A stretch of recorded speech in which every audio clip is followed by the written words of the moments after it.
Anne Frank was just 13 years old when she went into hiding with her family in a secret annex in Nazi-occupied Amsterdam.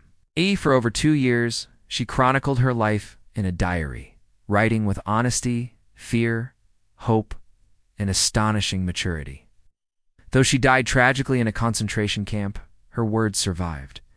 The Diary of Anne Frank became one of the most powerful accounts of the Holocaust, giving a human face to one of history's darkest chapters.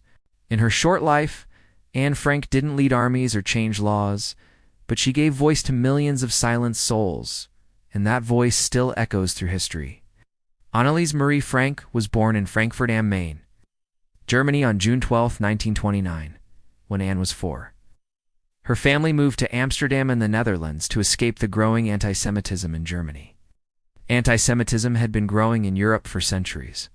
It came in waves, often stoked by economic anxiety, scapegoating Jews for societal ills, and periodically boiling over into deadly riots and massacres. Then, in 1933, Hitler and the Nazis took power in Germany, and anti-Semitism became state-sponsored. Jews were stripped of their citizenship, jobs, property, and ultimately their very humanity. Many were forced into hiding or exile, fleeing for their lives, and leaving behind everything they'd ever known. The Frank family was one of the lucky ones. They had the means to leave Germany and settle in Amsterdam. But even in relative safety, they couldn't escape the war that was raging across Europe.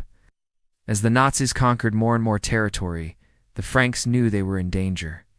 On May 10, 1940, the German army marched into the Netherlands. Within 2 months, the country was completely occupied. Overnight, the Franks' lives changed dramatically. Curfews, food shortages, and mandatory deportations of Dutch Jews became the new normal. Staying in hiding was no longer an option.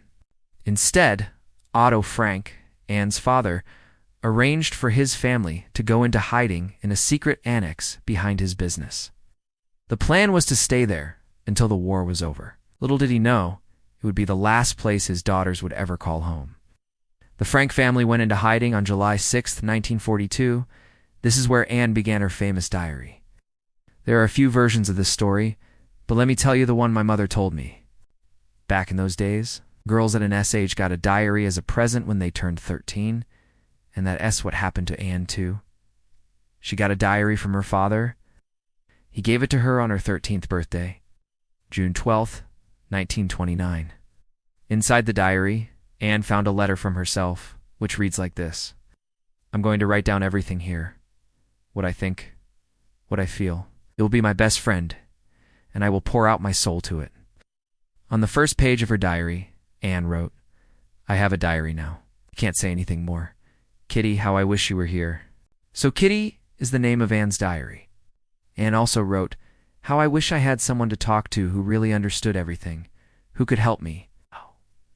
I haven't told anyone yet, not even Peter. What's in my heart?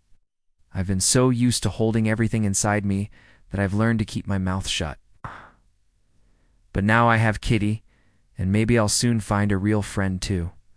This entry is from June 1942, just before Anne and her family went into hiding. Anne's diary is filled with such touching entries, and we can read about how she experienced the hiding, how she coped with the fear of discovery, how she longed for freedom and dreamed of a world without war.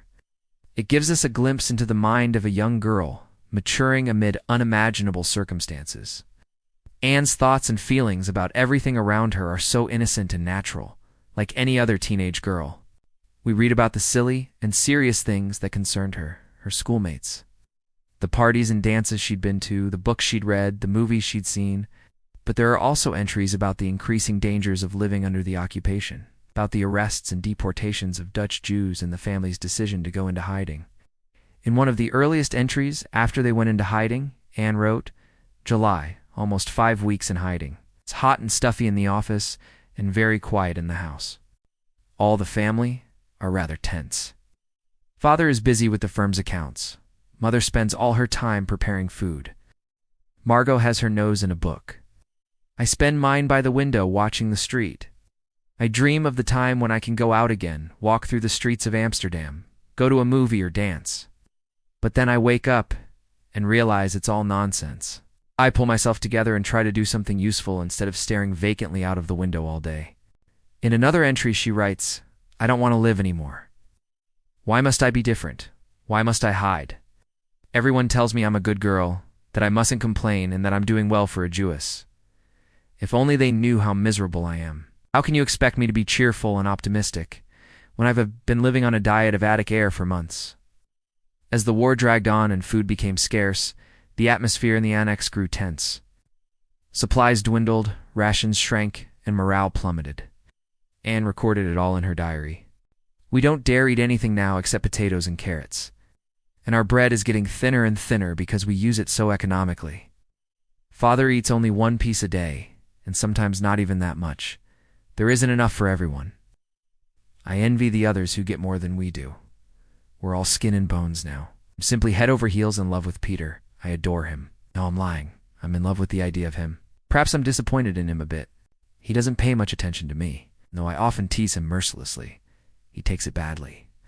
I wonder if he knows how deeply passionate I am. Long for the day when I can reveal my heart to him, but that day seems a long way off still." After 2 years in hiding, on August 4th, 1944, the Frank family was betrayed and arrested by an unknown informant. Their hiding place was discovered. The family was deported separately to Westerbork transit camp and then to Bergen-Belsen concentration camp in Germany. It never arrived at Bergen-Belsen. She contracted typhus and died in March 1945, just weeks before the British liberated the camp.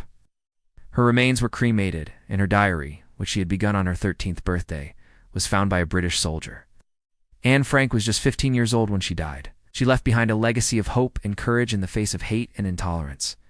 Her story reminds us that even in the darkest of times, the human spirit can endure. The Diary of Anne Frank is one of the most widely read books of all time. It's translated into 70 languages, adapted for stage and screen numerous times, and inspiring countless articles and documentaries. So why does Anne Frank's story continue to resonate with people around the world? First, her story is simply a powerful testament to the resilience of the human spirit. Even in the face of death, Anne retained her sense of humor and optimism. She wrote about the small joys in life, like a beautiful sunset or a good book, and celebrated the little victories, like completing a difficult task or helping someone in need. Second, Anne's story is a reminder of the importance of tolerance and acceptance. Anne was just a teenager when she died, yet she had already learned the importance of treating others with respect and dignity, regardless of their background or beliefs. She wrote about the need to overcome prejudice and hatred, and to embrace diversity as a strength. Third, Anne's story is a call to action. She challenged her readers to stand up against injustice and to fight for a better world. She believed that one day she would be able to make a difference in the world, and that her story would help to create a better future for all. Although Anne Frank is no longer with us, her legacy lives on through her words. Her story continues to inspire people around the world to be tolerant, accepting, and compassionate towards others. It is a story that should not be forgotten, and a legacy that we must all strive to uphold. If you enjoyed this video, please share for more historical stories just like this one. Thank you for watching.